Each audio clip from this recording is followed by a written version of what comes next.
Hello, Internet! We are jumping straight into a battle. Here we go, rapid fire.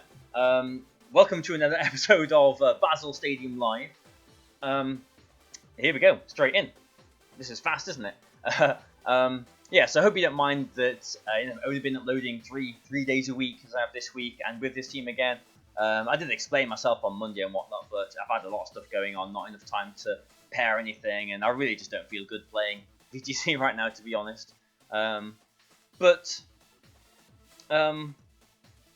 Galarian Slowbro, and then Indeedee, we're going to get Expanding Force stuff, aren't we? It does look a bit trick-roomy, this team, and because it's got a Gastrodon, that's going to shut my Azumarill down, which otherwise would be maybe a way through this. But yeah, I mean, I've gone with Monday, Wednesday, and Friday. Let me know in the comments if you prefer, Tuesday, Thursday, and Saturday, or any other combination of 3 days. Let me know. I mean, I'm all up for whatever you like, really. But this is tricky. I'm gonna go with Excadrill and Talonflame, with Amoonguss in the back, and definitely Tyranitar here. I don't think this is a game for Azumarill, actually. I'm gonna hope that Excadrill is gonna redeem itself from Wednesday's video where it was my fault, wasn't it? Clicking the wrong buttons, not Excadrill's. But yeah, let's see how we go. Let's see if we can pull something through. Okay, well, yeah, here we go. We're probably going to get Expanding Force stuff. That looks like it might be a shiny Slowbro as well, and a shiny Indeedee. But I'm pretty sure Galarian Slowbro has still got water attacks, hasn't it? So my Pokemon are still threatened here. I mean, I was thinking leading Talonflame because, like, if the Slowbro tries to taunt, if it tries to Trick Root, then I can taunt it. It won't have Oblivious, I don't think. It still has Oblivious as Galarian form. Maybe it does. I'm not entirely sure about that. But what I'm going to do is I'm going to go for a Swords Dance here, and I will taunt the Slowbro. And in theory, this shuts Trick Room down. Yeah, we're not seeing any ability activate here. No Mental Herb either. I mean, he could just be going for a double Expanding Force. You never know. But his team did, yeah, Expanding Force. Oh, the Indeedee's Trick Rooming. Are you kidding me? It's the Indeedee that's Trick Rooming. Okay. Well, let's see, because we're still not in a terrible position, but we kind of are at the same time. We need to max Quake here. I will do it into the Slowbro.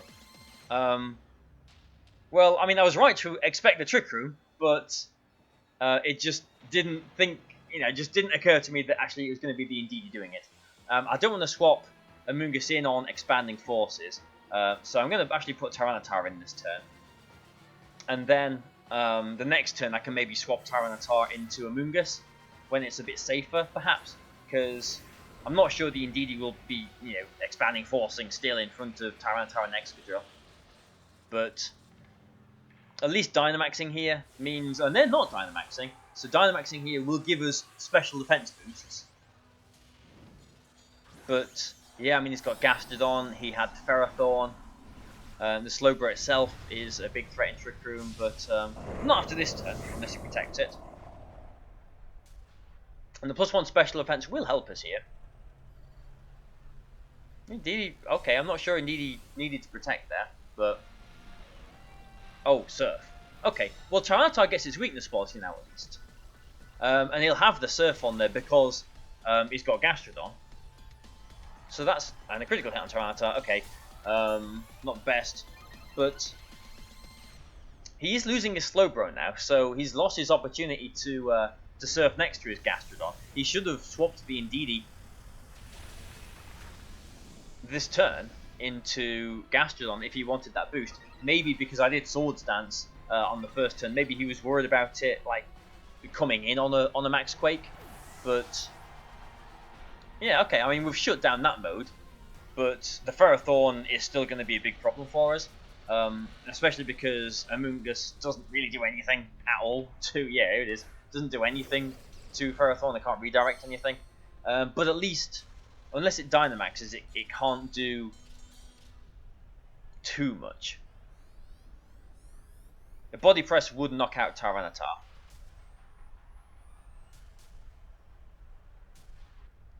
I'm just going to max Quake into it because I'm worried about it. I'm defensing.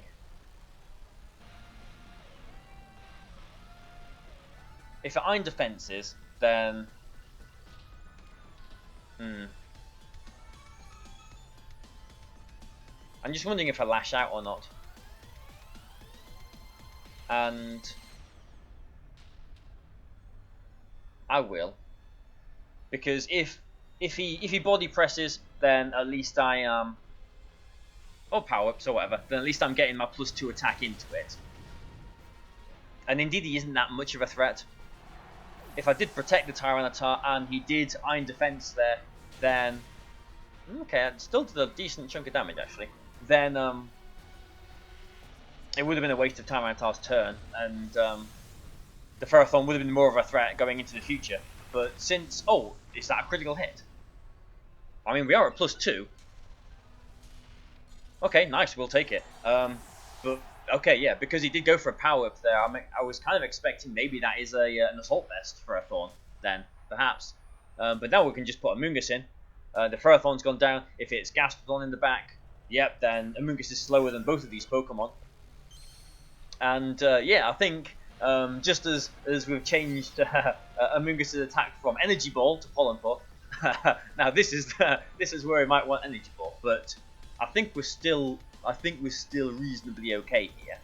I think I should have been checking the item on Indeedee, checking to see if it's been taking the sand damage or not, because I don't know if it's goggles.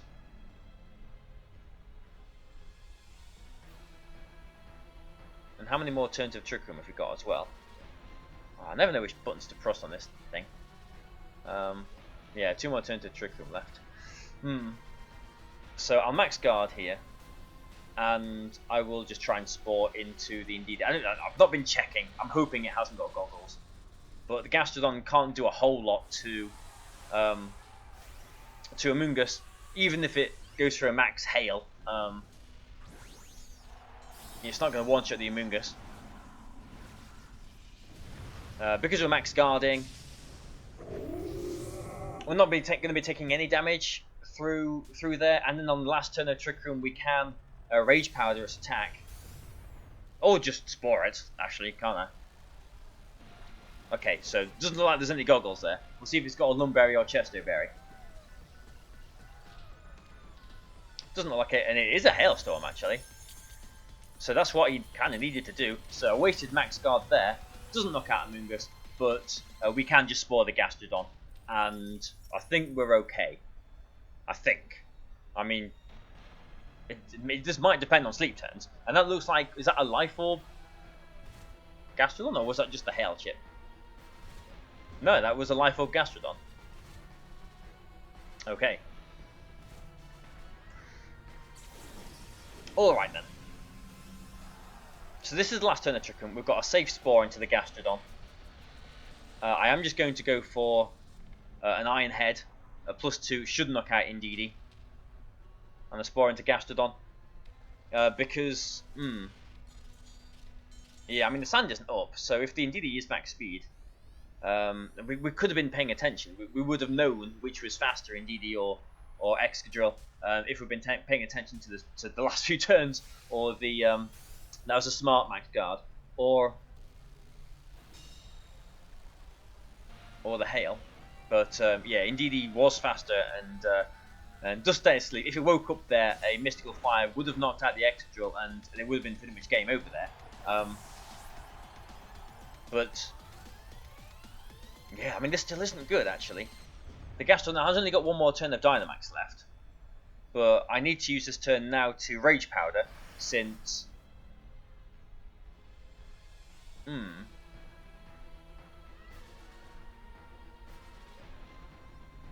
yeah, and I'm going to Sword Stance this turn, since this is the last turn of its Dynamax, and Rage Powder here. So yeah, Trick Room's over, so Gastrodon is faster than Amoonguss. And he just max guards again. I'm not sure why. Maybe he's just resigned to losing the game at this point.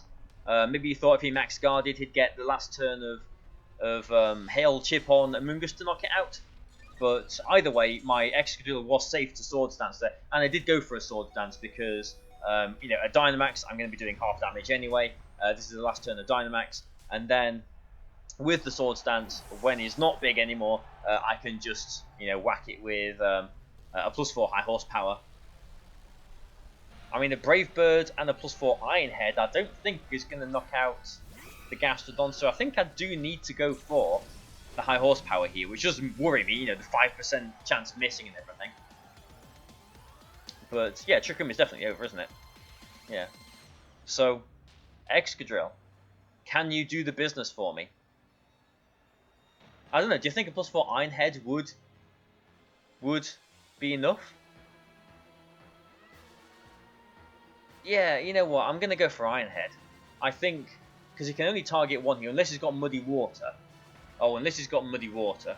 I think there's more than a 5% chance he's got Muddy Water. So I am going to go for a high horsepower. Because I think if he can only target one, I think 2 Brave Birds and an Iron Head would still knock it out. We know there's no Citrus Berry there. Yeah. There's not enough Hail turns for him to knock out the Excadrill. So it seems like this game is won if we hit the high horsepower. We'll see if he just tries to go for another double protect this last turn now, since he's just protected every other turn.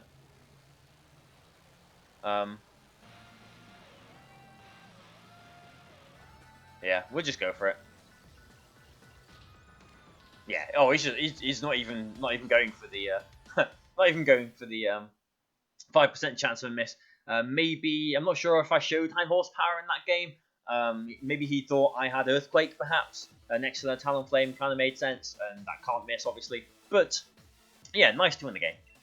So, yeah, let's look for one more battle, and hopefully we can finish this week on a bit of a high. There we go. A few more points. Nice. Okay, so, yeah, let me know which days you think would be best. You know, which days you prefer, or if you don't really, you know, prefer any days at all. I mean, I guess I've just defaulted to Monday, Wednesday, Friday, but Tuesday, Thursday, Saturday could work. Any other 3 days would work as well too. It's up to you. Let me know. And I'm hoping that by next week, I will have you know, had a chance to prepare something else. But I mean, no guarantees, obviously. I mean, I don't want to just, you know, leave you in the lurch like I've done in the past and just sort of stop uploading. But I mean, at the same time, I do need to enjoy doing this, and if I'm not, then, you know, I shouldn't really be uploading. So hopefully I'll have things sorted out a bit more by next week. Now, interestingly, this looks more like a team from you know, a few months ago, since there's no Rillaboom. Yes, there's no Rillaboom. My Excadrill has got the Sugar Berry, so my Excadrill does look pretty good here, aside from that Rotom. So how do we want to go about this then? It's been so long since we've played a game like this against one of these sort of more standard teams. I think leading Excadrill just makes sense, but yeah, I think it does. But I mean, I could go with Azumarill here, couldn't I, really? Like, Azumarill does just kind of sweep through him in a way. So, you know, I'm going to try. Amoonguss, Azumarill with Excadrill definitely in the back. And I'm actually going to go with Raichu, just because an extra Fake Out would be nice. Something like an Electro Web to get the Mimikyu's Guide to be nice as well too. But also, since he has got the Rotom there, I might actually get a chance to use Lightning Rod here. So we'll see. We'll see how this game goes. But, yeah. Sand. Okay, Togekiss, Excadrill. So he can easily just knock out my Azumarill this turn. My Amoonguss, rather. Well, either, if I don't Rage Powder. But, yeah, I mean, this is just a sacrificial Belly Drum, really, isn't it? Where I Rage Powder and Belly Drum up, and then hopefully sweep from there. I mean, if he does Dynamax the Togekiss, then that will put it out of range of Aqua Jet. the Excadrill could have the Focus Sash on it as well too. So this game isn't like won, obviously, you know, on turn 1. He's Dynamaxing straight away though, so at least I'll have some opportunity to build a bit more of a game plan. And it is the Togekiss. Okay, that is a little bit awkward. Yeah, my Excadrill still looks good though in the back, and he can't follow me here either. You know, the next turn. So if he does knock out the oh, but he's going to get a +1 speed boost, isn't he? Yeah. So my Excadrill is going to be threatened by potentially a Max Flare, if he's got that. Ooh, Amoonguss survives. Oh, that's good. That is good. Oh, good old Cobra Berry. Wonderful stuff there. Okay. So now I have got another Rage Powder to take an attack away from Excadrill, but Azumarill is still going to get whacked by a move from this Togekiss, and a critical hit could potentially knock me out. So maybe I need to Dynamax my Azumarill here, as much as this wasn't the plan. My plan was to Dynamax the Excadrill and go through, but since we're in this position and I can get rid of the Togekiss here, I think I'm going to. Dynamaxed, his Excadrill isn't going to be doing a whole lot to my... Okay, my Azumarill either. That's Rotom coming. Okay, alright. So now I'm happy that I did bring the Raichu. Raichu, the Lightning Rod might actually get to do something.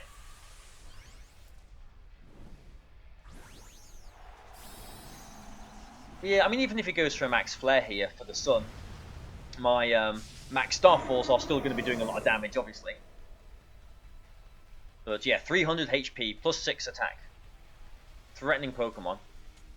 Rage Powder. This could have gone wrong if he Max Guarded the Togekiss, actually. It would have been a very smart Max Guard. Because then he would have 2 Pokemon threatening my Azumarill. And depending on which one's faster, I suppose. I guess the Togekiss would have been faster. So if he did Max Guard there, again I would have redirected the Togekiss' attack. And then he would have had the electric attack on my Raichu, on my Azumarill rather. So the Max Guard could have done something for him then. Maybe I would have then like swapped the Amoonguss into Raichu. Perhaps. But then if he did have Max, we don't even know if he did have Max Flare or not. If he did Max Flare, and if that did one-shot the Raichu, then you never know. Now the question is, do I put Raichu in now for the Lightning Rod straight away, or do I put Excadrill in? Since he's probably going to put in his Excadrill. But if, like, yeah, maybe I just put Raichu in. Maybe I don't want to get too greedy trying to swap Raichu in on an electric attack, and being a bit too smart like that. Maybe that's not really necessary, because with the Lightning Rod, the Rotom isn't threatening Azumarill at all here. So I'm going to go for a Fake Out into the Excadrill, and now either there's options here. Either I Max Geyser, which could knock out the Excadrill if it doesn't protect. If he does protect, it'll break its Focus Sash if he has one. Or I go for a Max Starfall into the Rotom, and then that would mean I don't have to worry about Rotom anymore. But the thing is that like Raichu can't touch Excadrill, so maybe I do need to be targeting the Excadrill a bit more. A Hydro Pump might one-shot Raichu, maybe if it's more of an offensive one. So yeah, I'm going to go for a Max Starfall into the Rotom, as much as I did want to go for the Geyser into Excadrill there. No Protect. I do expect a Hydro Pump. Oh, so, oh, okay. Okay then. Fair enough. Okay. That's fine. And now because he didn't protect, Excadrill, if it did have a Focus Sash, that was going to be, you know, the thing that would bring him back into the game. So, yeah, now he hasn't got a Focus Sash, definitely, because I did get the Fake Out there. And Azumarill is going to be normal sized very soon, and yeah, even though you're going to get your Sand Rush, you're not going to be protected from a +6 Aqua Jet. So, yeah, nice. So there you go, Azumarill seeing, showing what it can do in against a team from the past stages of the format. Do I max guard Azumarill here to get the guaranteed?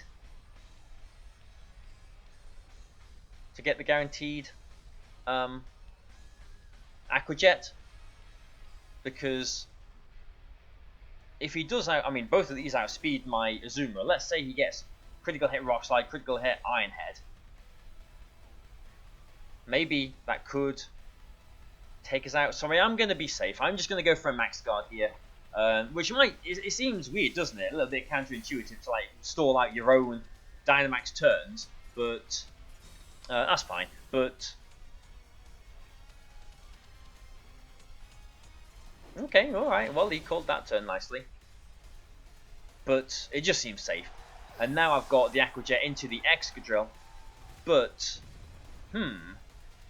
maybe I should be Aqua Jetting the Tyranitar here. Because, let's say I Aqua Jet the Excadrill and it protects. And I just go for like an Iron Head or High Horsepower into the Tyranitar. If it's weakness policy, which it very well could be, a +1, a +2 Rock Slide is going to knock Azumarill out here. So I'm not gonna activate a weakness policy. I am going to Aqua Jet into the Tyranitar, especially since it did Sword Stance. It protected last turn, if I can get my words out. So yeah, Tyranitar protected last turn. I've got a safe Aqua Jet into that slot, and Excadrill could be weakness policy as well. So I'm just going to go for a Sword Stance with my Excadrill and Aqua Jet into his Tyranitar, I think.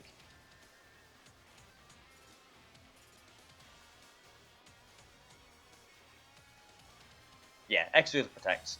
I think he was banking on the weakness policy activation on his Tyranitar. I've got Sugar Berry on my Excadrill, so I was protected from an attack from his Excadrill. Maybe you could say I should have just attacked that turn, because let's say he didn't get a double protect, if he would to even go for it, then, you know, I'm not knocking out the Tyranitar that turn. Let's say if he did get a double protect. If I did High Horsepower into the Excadrill and it survived and that was weakness policy, then that would have been very, very bad. That would have been able to potentially knock out either of my Pokemon. Yeah, yeah, I think I did the right move there. I think I did. And I'll just put the moves through, and I can think about it a little bit more. But I think that was the right move to go for. Because even if the Excadrill didn't protect there, even if it wasn't weakness policy, let's say he can only target one of my Pokemon, can't he? Even if it's Earthquake, and he does get a double protect on his Tyranitar, I've got the Sugar Berry. If he critical hits that, then maybe that takes me out. It doesn't take out the... yeah, that could have been bad, maybe. It wouldn't have taken out my Azumarill. But... yeah, and then he would have won, actually, there, wouldn't he? So that was the extreme circumstance in which he could have won, perhaps, is if he did have Earthquake on his Excadrill, and he did get a double protect on his Tyranitar, and he did critical hit my Excadrill. I think that was my first point, wasn't it? So he needed all of those circumstances for him to win the game, essentially. But anyway, there we go. A few more videos, a few more bonus videos with this team, which I wasn't expecting to be recording, but here we go. So yeah, I hope you've all enjoyed it. You know, I mean, you could, if you wanted to, leave some of your teams, if you really want to share them, in the comments as well, and I can have a look and see if there's anything that I fancy using, perhaps, or trying out. Because I need some ideas, basically. I'm not feeling too hot on VGC right now. Just generally, you know, outside of, you know, not even just confined to team building and stuff. I just don't feel that good. Just basically because I haven't played VGC for, you know, like a couple of weeks now. You know, last week when I did those list videos, I wasn't playing. I had a lot of stuff on my mind, a lot of different stuff to think about. So, yeah, I don't know how I'll feel when it comes to recording next week. Hopefully I'll have something planned. Hopefully I'll get something out. But, yeah, please just understand that, like, you know, it is kind of stressful to constantly need to have something new, and I'm no good at picking up new teams and stuff as well. Anyway, so anyway, I hope you've enjoyed these 3 videos this week. But fingers crossed, I'll be with you again next week, and hopefully it'll be something different and something interesting as well. So thanks for watching, guys. Please like it and share and all the rest of it if you have liked it. And fingers crossed, I'll see you next week. So thank you, and goodbye for now.